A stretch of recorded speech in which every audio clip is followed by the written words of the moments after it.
ইলহাম করে বললাম, আন আরদিহি, যে মূসাকে, যে সন্তানকে তুমি জন্ম দিয়েছ,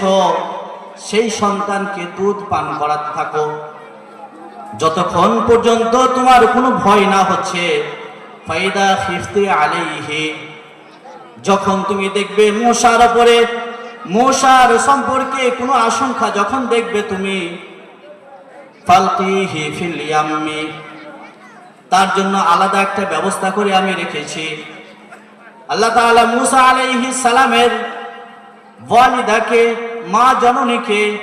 তাসাল্লি দিয়ে বলেন, সান্ত্বনা দিয়ে বলেন, আমি রব বলছি, তুমি তোমার সন্তানকে যেভাবে বলছি সেভাবে ছেড়ে দেবে, আমি একে আবার তোমার কাছে পুনরায় ফিরিয়ে দেব। আল্লাহ তাআলা বলেন, যখন তুমি খবর পাবে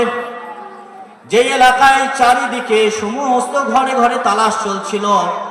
যে ঘরে বাচ্চা আছে, পুত্র সন্তান আছে,